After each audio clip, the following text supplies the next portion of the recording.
Hace más de 4 años, en una cena en su casa, en la calle Ámsterdam de Ciudad de México, Fernando nos contó que tenía una libreta en la que estaba anotando los nombres de sus muertos.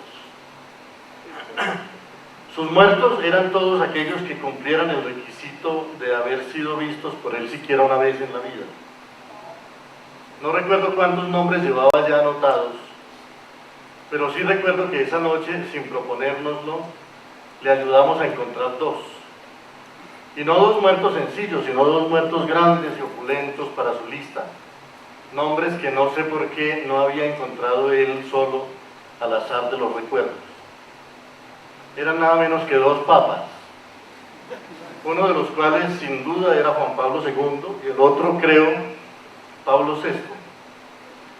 Anotó los nombres con emoción y casi con deleite, como un ornitólogo que registra unas aves del paraíso, o como un coleccionista de mariposas que clava en su tablero unas alas espléndidas, aunque ya temo la previsible indignación de Fernando al verse comparado con un abusivo asesino de animales.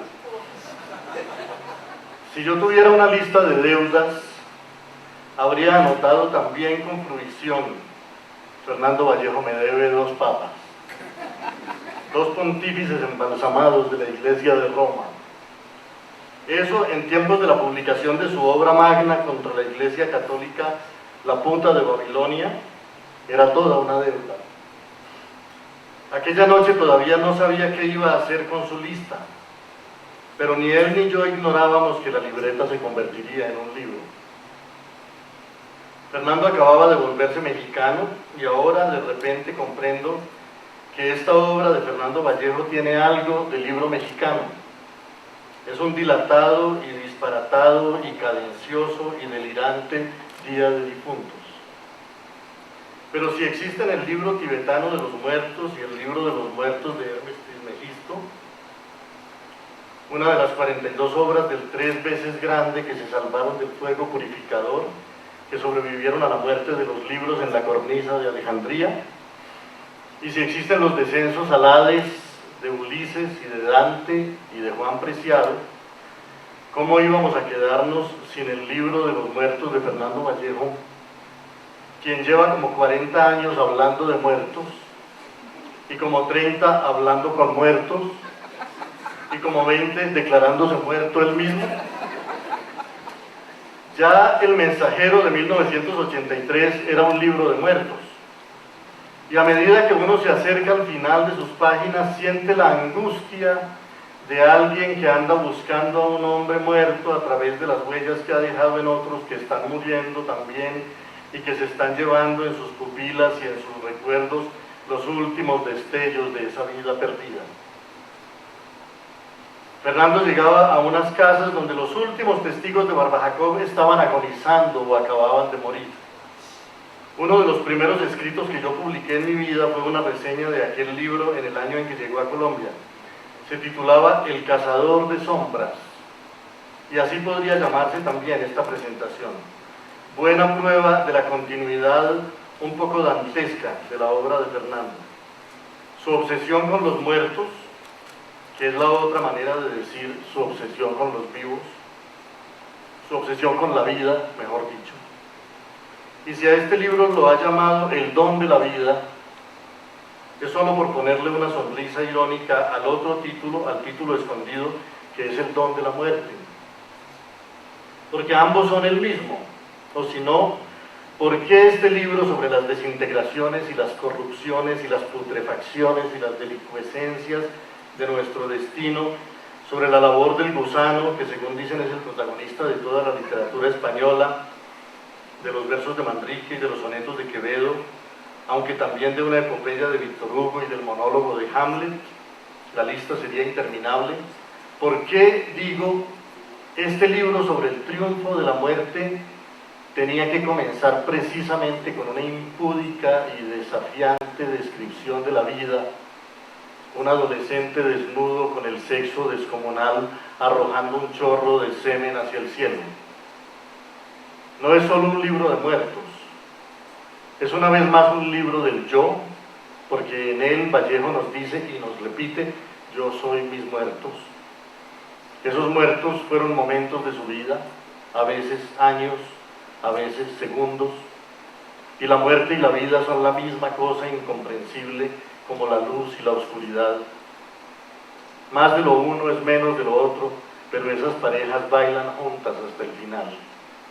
Y hay quienes dicen, otro libro de Fernando Vallejo hablando de lo mismo, pero la verdad es que el río del tiempo nunca se repite, y como dice el propio Fernando, lo importante no es el qué, sino el cómo. En realidad todos los escritores hablan de lo mismo, es decir, de esto. Pero ¿qué diferencias entre el cómo de unos y el cómo de otros? ¿Qué diferencias entre el ruido y la música?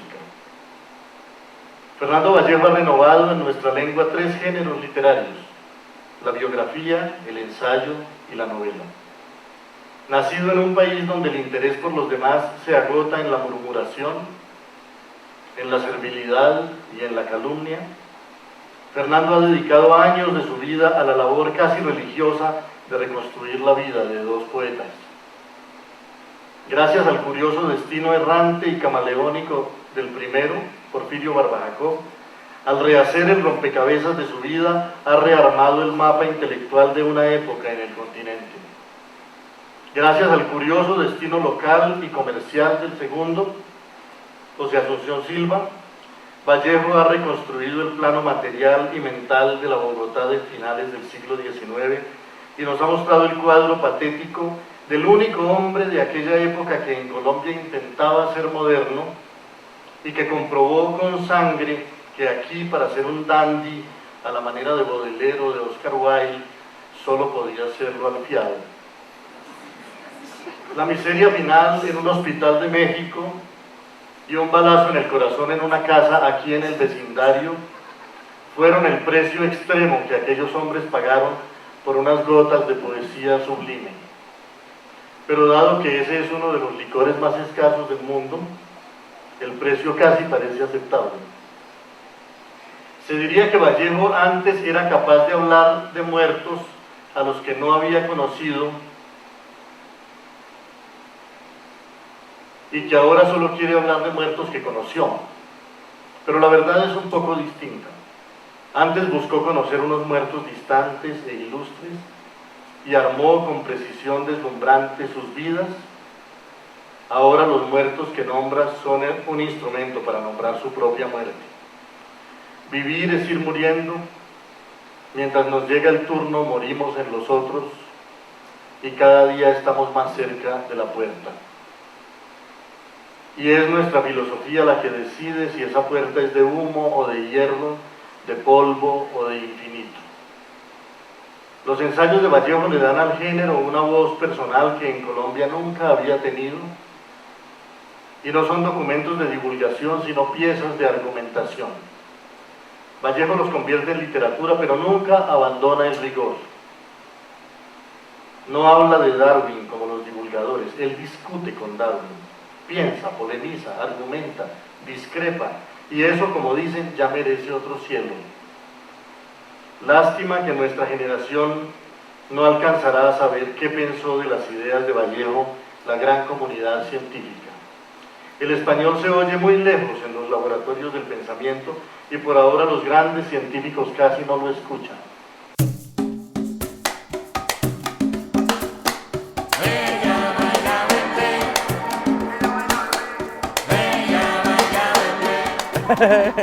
Es una cuadra. Bienvenidos y el festival. El espejo, para los que se esfuerzan por ver. Bueno, esta noche es muy... Presentamos un de Colombia, asume aquí en el espejo de Canal Capital.